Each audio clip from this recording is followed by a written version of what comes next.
میں ہوں سلمان رشید اور ایک مسافر کی دنیا میں آج آپ کو میں اپنی ایک انڈیا یاترا ہی تھی کیونکہ اس میں ایک اندر کا سفر تھا، اس کے بارے میں بتانا چاہتا ہوں۔ یہ سن 2008 کی بات ہے۔ میں اس زمانے میں ایک انگریزی اخبار میں ایک ہفتہ وار کالم لکھا کرتا تھا جو کہ ہسٹری کے بارے میں تھا، اور وہ چونکہ انٹرنیٹ ایجاد ہو چکا ہے اور جن لوگوں کو ہسٹری کا شوق ہے بہت سارے لوگ پڑھا کرتے تھے، خاص کر کے یہ جو ڈپلومیٹس تھے پاکستان میں وہ۔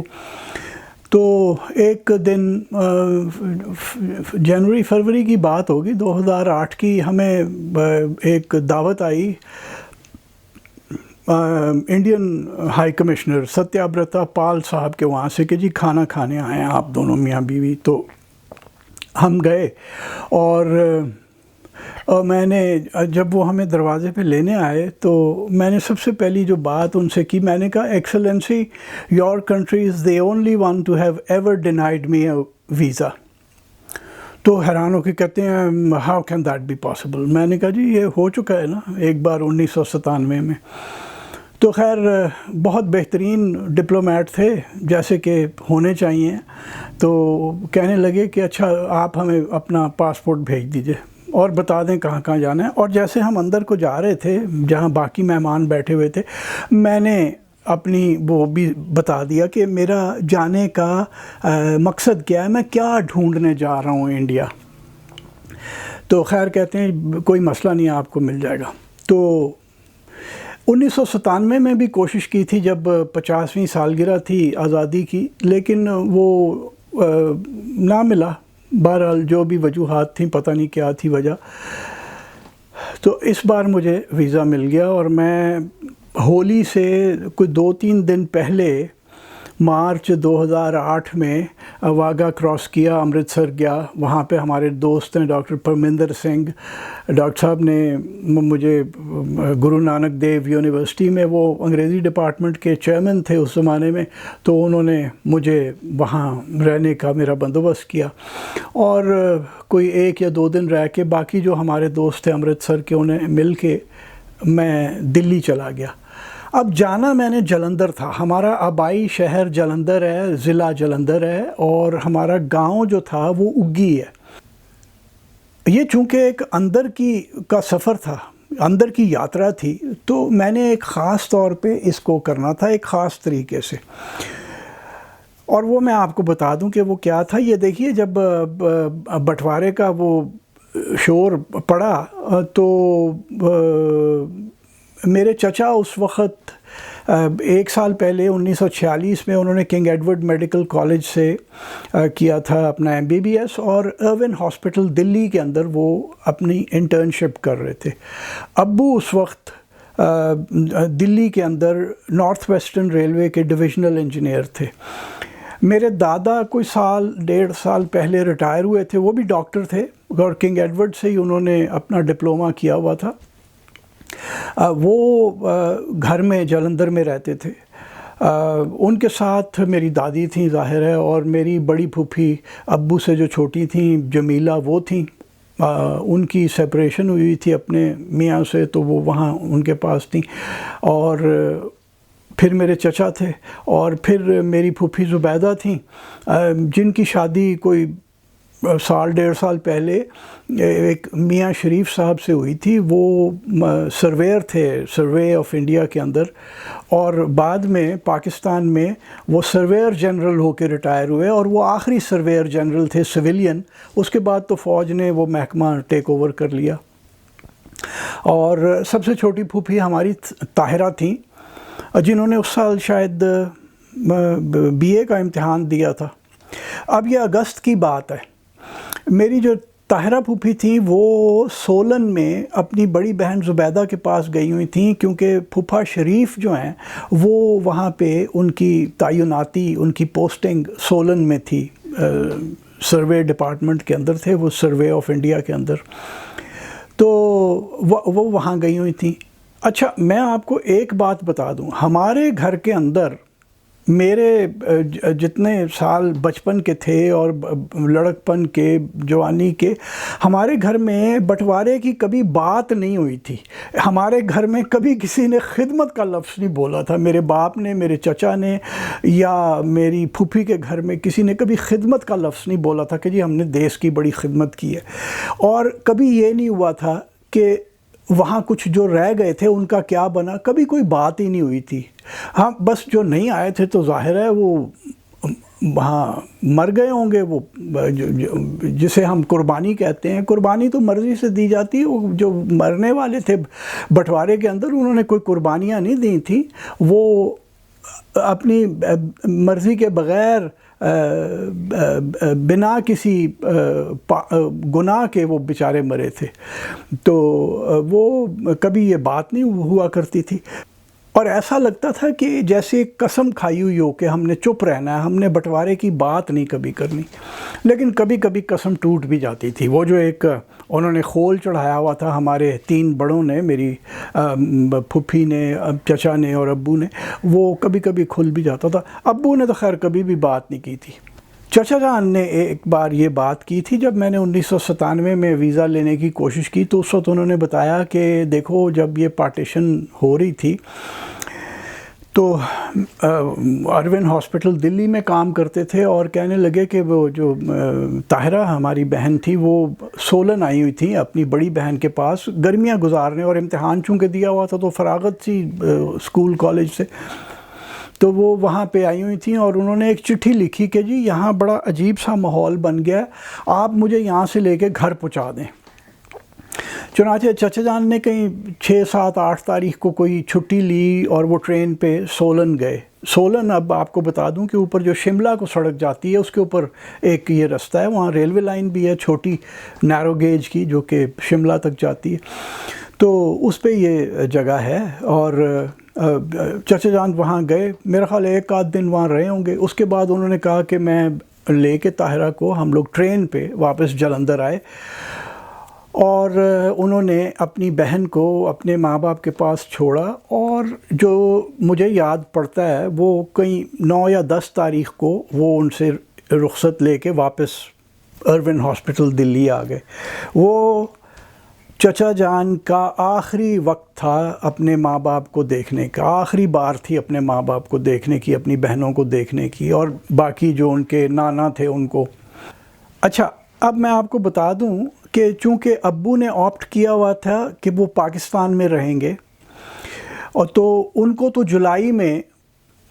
جولائی کے آخری دنوں کے اندر انہیں وہاں سے دلی سے کراچی بھیج دیا گیا. اور جیسے ریلوے کے افسر بڑی ٹھاٹ سے اپنی سیلون میں آیا کرتے تھے، ابو اپنے سیلون میں اپنی بیوی اور 2 بیٹیوں کے ساتھ آئے، اور وہ کراچی میں ان کو پوسٹ کر دیا گیا ڈویژنل انجینئر کے طور پہ. چچا جان اروین ہاسپٹل میں تھے. جب یہ سب شور شرابہ ختم ہو گیا تو ایک دن ابھی وہ وہیں تھے، اب ستمبر کا مہینہ چڑھ چکا تھا. چچا جان کو پتہ چلا کہ والنٹیئر مانگے جا رہے ہیں کہ پنجاب میں مختلف شہروں میں جا کے کام کریں، کیونکہ جو اتنے لوگ مارا ماری میں گئے اس جان سے کہ وہاں پہ لاشیں پڑی ہوئی ہیں اور بیماریاں پھیل رہی ہیں. تو چچا جان نے کہا کہ جی ٹھیک ہے، مجھے آپ جلندھر بھیج دیجئے، میں وہاں کام کرنا چاہتا ہوں. اور بقول ان کے کہ جب وہ آئے یہاں پہ تو انہوں نے آ کے سیٹلمنٹ کمشنر کے دفتر میں جا کے پہلے یہ پوچھا کہ جی یہاں کوئی مسلمان رہ گئے، کوئی کیمپ میں ہیں، کوئی گھروں میں ہیں. انہوں نے کہا جی ادھر اب ایک بھی مسلمان نہیں ہے جلندھر شہر کے اندر. تو میرے چچا اپنے گھر تک نہیں گئے پھر. اور اس کے بعد اکتوبر میں انہیں ایئر لفٹ کر دیا گیا. انہیں اب وہ زمانہ یہ تھا کہ ٹیلی فون وغیرہ تو عام نہیں تھے، لوگ چٹھیاں ہی لکھا کرتے تھے. یہ نہیں چچا جان نے بتایا کہ انہیں زبیدہ پھوپھی جو کہ سولن میں تھیں ان کے بارے میں کچھ پتہ پڑا یا نہیں. لیکن چچا جان کو بہرحال اکتوبر میں ایئر لفٹ کر کے لاہور پہنچا دیا گیا، اور یہاں آ کے پھر آخر کار پتہ چلا کہ جی پھوپھا شریف اور پھوپھی جان بھی پہنچ چکے ہیں پاکستان، اور باقیوں کا کچھ پتہ نہیں چلا. اور وہ اس لیے نہیں پتہ چلا کہ میرے دادا کہا کرتے تھے کہ بھائی ٹھیک ہے پاکستان بن جائے گا تو جس نے ادھر رہنا وہ ادھر رہے گا، جس نے ادھر رہنا وہ ادھر رہے گا. یہ کیا ہے کہ گھر ور چھوڑنے کی تو کوئی بات ہے ہی نہیں. یعنی ایک پڑھے لکھے آدمی کے ذہن میں بھی یہ بات نہیں آتی تھی کہ گھروں سے بے گھر ہو جائیں گی دنیا. تو وہ اس غلط فہمی کے اندر وہ پاکستان نہ پہنچ سکے. سال گزرتے گئے، کچھ پتہ نہ چلا کہ ان کا کیا ہوا ہے. سب نے مطلب ظاہر ہے کہ جو پرزیوم یہی کرنا تھا کہ جی وہ بس ضائع ہو گئے، انہوں نے جانیں دے دیں، ختم ہو گیا کام. یہ جو میری یاترا تھی وہ اس طرح سے تھی کہ میں دلی سے پہلے ارون ہاسپٹل جاؤں اور وہاں سے میں سولن جاؤں، وہاں سے پھر میں جلندھر آؤں. اس لیے میں آتے ہوئے جلندھر نہیں رکا تھا. تو خیر وہ میرا بڑا پیارا دوست ہے رمنیک موہن، پیس ایکٹیوسٹ ہے، اور ایک بار یہاں پہ ایک وہ اسی طرح کی امن کانفرنس پہ رمنیک آیا ہوا تھا تو ہماری طرف بھی ٹھہرا. وہ انگریزی کا پروفیسر ہے اور یہاں ہماری سائیڈ کے پنجاب کے اس کے بڑے ہیں. رمنیک اور میں تقریباً ایک ہی عمر کے ہیں. تو رمنیک ان دنوں میں روہتک میں انگریزی پڑھا رہا تھا ایک یونیورسٹی میں. تو رمنیک نے کہا کہ میں تمہارے ساتھ یہاں بھی آؤں گا اور جلندھر بھی جاؤں گا. تو میں نے منع بھی کیا کہ یار ذرا ذاتی سی پرسنل میری یہ یاترا ہے، مجھے اکیلے رہنے دو، کیونکہ مجھے نہیں پتا تھا کہ مجھے کبھی سچ پتہ چلے تو میرا رد عمل کیا ہو. خیر وہ رمنیک بہت پیارا آدمی ہے، تو وہ دلی میں بھی آ گیا، مجھے ارون ہاسپٹل لے کے گیا اور وہاں پہ کافی تبدیلی ہو گئی ہے. پرانی بلڈنگ میں صرف ایک سامنا سا رہ گیا اور وہ ایک ٹاور سا ہے وہ رہ گیا. تو ہم اندر گئے اور اتوار کا دن تھا. تو رمنیک نے وہ جو دو کلرک ٹائپ بیٹھے ہوئے تھے ان سے کہا کہ بھائی یہ پاکستان سے آیا ہے، یہ اس ایکسٹیریئر کی تصویر کھینچ لیں گے ہم، اس نے اپنی کتاب میں اپنی کہانی میں لکھنی ہے. تو وہ بڑا کڑوا آدمی تھا، کوئی دشمن ملک والی بات کوئی ایسے عجیب سی اس نے کی. دل دکھا، کیونکہ وہاں پہ انڈیا کے اندر یہ اور بعد میں جلندھر میں ایک، اس کے علاوہ جہاں کہیں میں نے جا کے بتایا کہ میں پاکستان سے آیا ہوں اور میرے باپ دادا کا یہ تعلق ہے، وہاں لوگ فریفتہ ہو گئے. تو خیر وہ وہاں پہ ہم گئے اور انہوں نے نہ کھینچنے دی ہمیں تصویر. اگلے دن میں پیر کا دن تھا، ورکنگ ڈے تھا، اور میں وہاں گیا ڈویژنل انجینئر ریلویز کے دفتر میں. وہاں پہ بھوپندر سنگھ ایک صاحب تھے کرنال کے. تو میں نے انہیں کہا کہ جناب آپ سے کوئی 40 سال یا اتنے سال پہلے 2008 میں کیا 60 سال کے قریب، میں نے کہا جی اتنے سال پہلے میرے والد بھی یہاں پہ بیٹھا کرتے تھے. تو بھوپندر کو اتنی خوشی ہوئی، انہوں نے وہ باقی اپنے کالیگس کو بلا لیا کہ بھائی دیکھو ان کے پتا یہاں پہ ڈویژنل انجینئر رہ کے گئے ہیں. خیر یہاں سے اب میں نے سولن جانا تھا.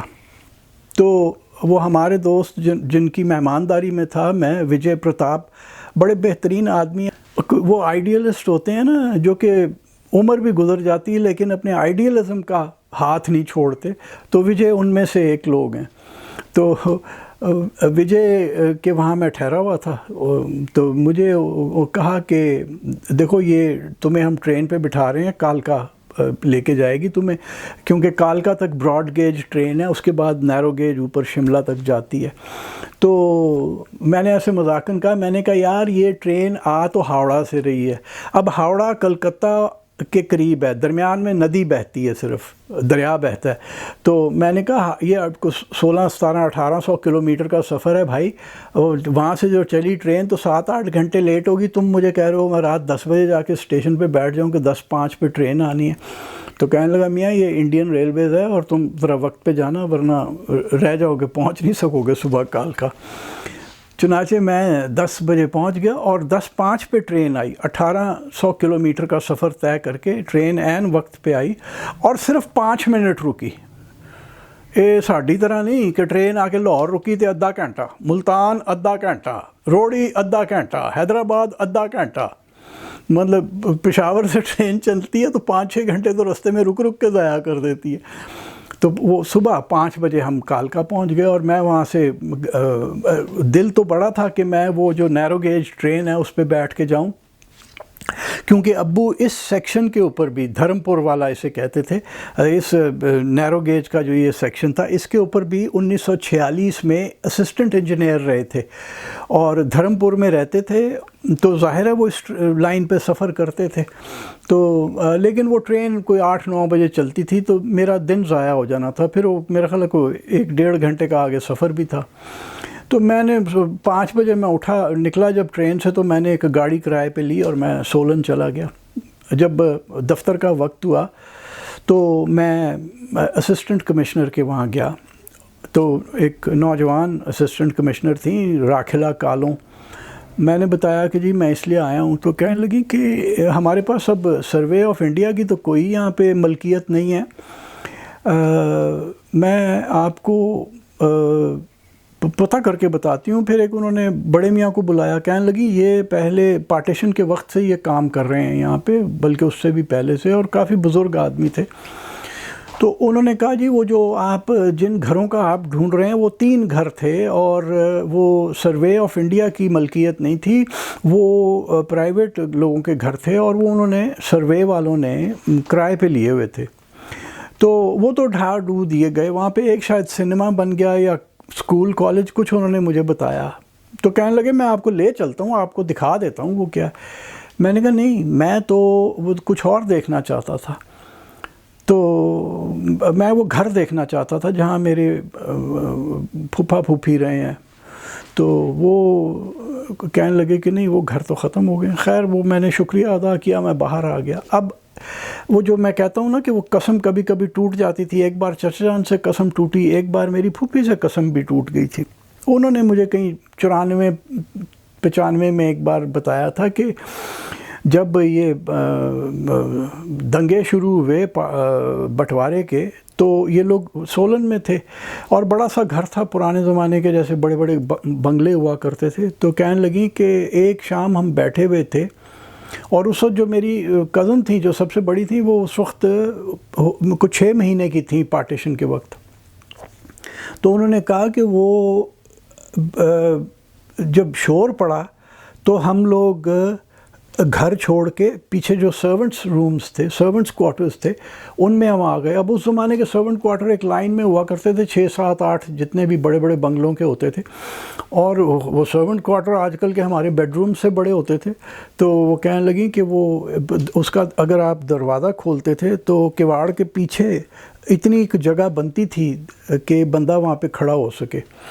تو کہنے لگی ایک میں صبا کے ساتھ اور دوسرے میں تمہارے پھوپھا تھے، اور کہنے لگی وہ شور آیا اور گھر کے اندر پھر دھما چوکڑی ہوئی، اور جو اب ایک نوجوان سرویئر 2 سال 1.5 سال 2 سال سروس کی ہو، انہوں نے کیا اکٹھا کر لینا تھا مال۔ آج کل ویسے ہوتا ہے، آج کل تو سارے ہی آندے ہی مال اکٹھا کرن تے لگ پیندے نے۔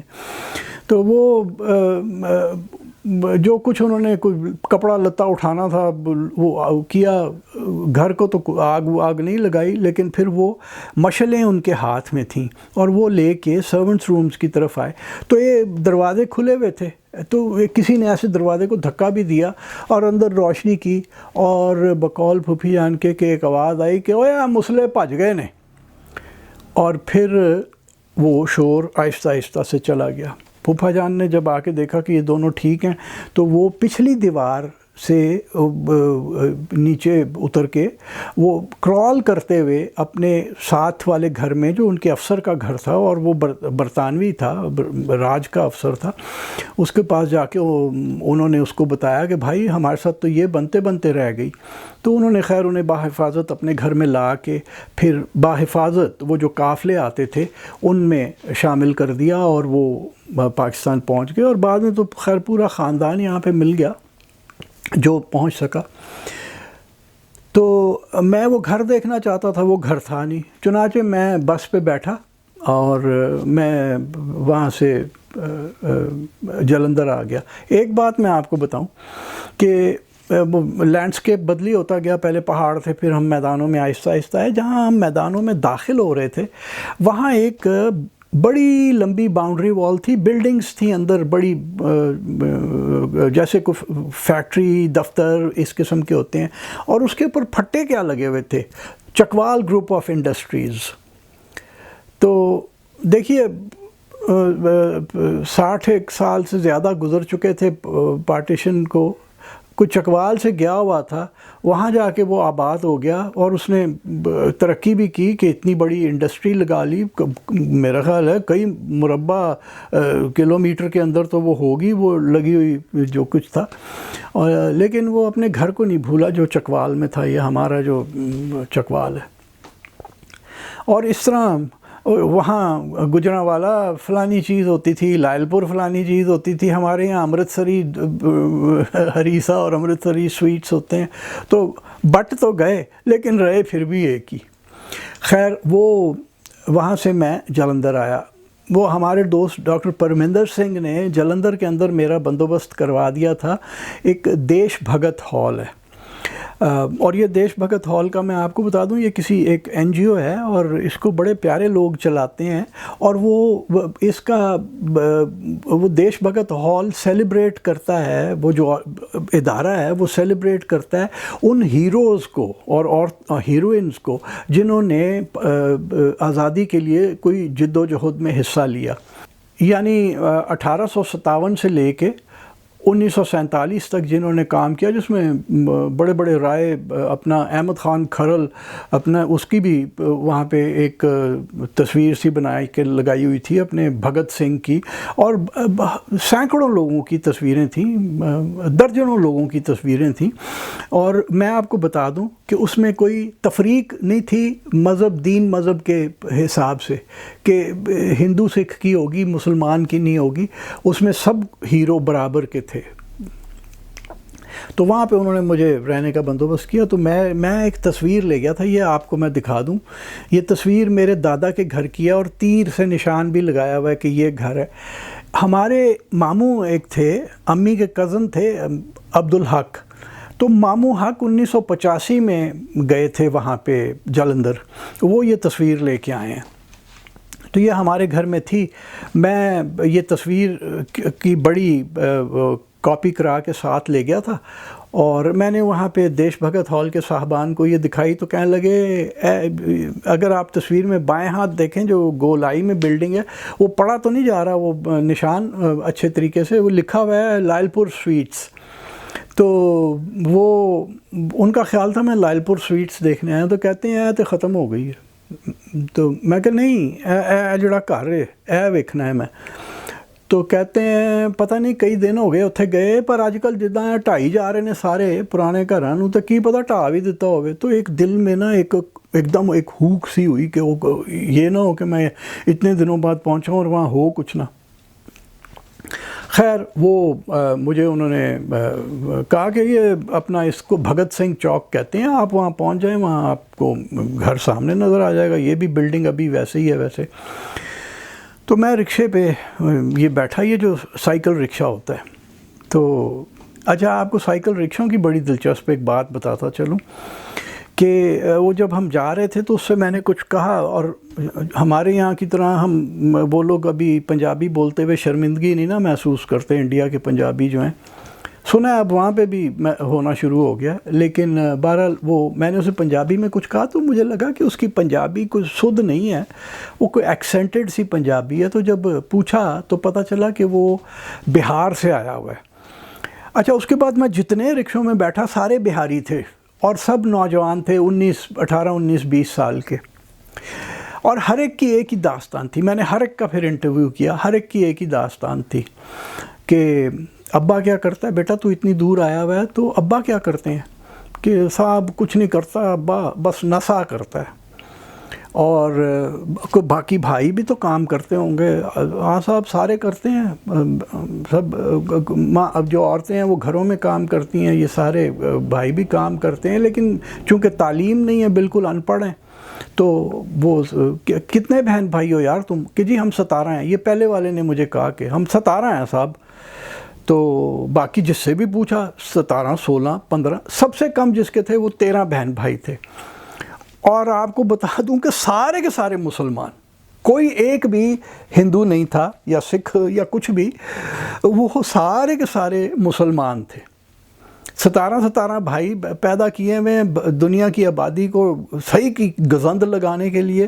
پڑھایا بالکل کسی کو نہیں، اور غربت میں نشہ کر رہا باپ سالہ بیٹھ کے. خیر بہرحال میں وہ تصویر ہاتھ میں لے کے اس سائیکل رکشہ میں پیچھے بیٹھا ہوا تھا. وہ جب ہم قریب پہنچے تو میں نے دیکھ لیا گھر، تو میں نے اسے کہا یہاں اتار دے بچے مجھے، اور میں پیدل گیا. تو گھر تو پرلی طرف تھا سڑک کے. میں اس ہاتھ چلتا ہوا یوں گھر کو دیکھتا ہوا گیا. پھر میں واپس آیا اور پھر میں اپنے دادا کے گھر میں گیا. دادا کے گھر میں سامنے ریلوے روڈ کی طرف 2 دکانیں ہیں. تو ایک جو دکان تھی اس میں وہ ہارڈ ویئر کی دکان تھی اور کافی گہما گہمی لگی ہوئی تھی. تو میں بھی جا کے گاہکوں میں کھڑا ہو گیا. تو جب وہ سب فارغ ہوئے، ایک نوجوان سکھ کی دکان تھی، تو مجھے کہتے ہیں ہاں جی تان کی چاہیے جی. تو میں کیا بھائی جی میں تو کچھ نہیں چاہیے، اے میرے دادا جی دے گھر تسی بیٹھے ہوئے ہو. تو اس نے ذرا ایسے کر کے سر کیا اور پھر کاؤنٹر سے نکل کے آیا اور مجھے بڑی گرم جوشی سے جفی ڈالی. تو اور بٹھا لیا کہ جی بیٹھو چائے لے کے آ بھائی، یہ وہ جیسا ہمارے یہاں پہ رواج ہے، جو چائے لے کے آئے. اور وہ اپنے کسی کام میں لگ گیا. تو 1-2 کوئی ہم نے باتیں کی ہوں گی آپس میں، تو وہ اپنے کام میں لگ گیا. اور میں ایسے کاؤنٹر پہ ہاتھ رکھ کے بیٹھا ہوا تھا نا، تو میرے ہاتھ پہ ہاتھ مار کے کہنے لگا، نام اس جوان کا تھا اقبال سنگھ. ہاتھ مار کے کہتا ہے بھائی جی گل سنو، تواڈے دادا جی ڈاکٹر سن؟ تو میرے کان میں نے کہا ہیں تانوں کنے دسیا؟ کہ میں ساری گل سنی ہے، او کی بنیا سی انہاں دے نال مینوں سارا میرے ایک پرانے گاہک نے دسیا. اور کہنے لگے کہ جی وہ بزرگ آدمی ہیں جو میرے گاہک ہیں، وہ آپ انہیں ملنا چاہیں گے؟ میں نے کہا ہاں جی انہیں تو ڈھونڈنے آیا ہوں میں. تو کہتے ہیں اچھا میں آپ کو بتاتا ہوں کون ہے وہ، ذرا میرے ذہن میں نہیں آ رہا کس نے کہا ہے، میں بتاتا ہوں آپ کو سوچ کے. اور پھر ایک بات کہنے لگا کہ جی وہ ایک بچے کو بھی چھت سے نیچے ویڑے میں سین میں پھینک کے مار دیا تھا، 2 سال کا بچہ تھا. میں نے کہا نہیں ہمارا یہ گھر کی داستان نہیں ہے پھر، کیونکہ ہمارے گھر میں 2 سال کا کوئی بچہ نہیں تھا. کہتے نہیں انہوں نے پکا دسیا ہے، انہوں نے سارا ویکھیا ہوندے ہوئے. تو میں کہا کہ اچھا کہ یہ ہمارے گھر کی نہیں ہے، یہ انہیں آپ مجھے سے ملائیں، میں ذرا واضح کروں کہ کیا قصہ کیا ہے. تو وہ خیر انہوں نے مجھے کہا جی میں آپ کو ملاتا ہوں. لیکن اقبال سنگھ کا کہنا تھا کہ یاد نہیں آ رہا. میرا وہاں پہ یہ پہلا دن تھا اور ابھی میرے پاس 5 دن اور تھے. 6 دن میں نے جلندھر چھوڑنا تھا. تو میں نے کہا کہ چلو ٹھیک ہے کوئی بات نہیں، یاد آ جائے گا. میں اس دوران میں اپنے نانا کا گھر اور لوگوں سے ملنا جلنا کرتا ہوں، پوچھتا ہوں شاید کسی کو کوئی خبر ہو. تو آخر کار اقبال سنگھ کو ایک دن یاد آ گیا. وہ داستان اگلی قسط کے اندر.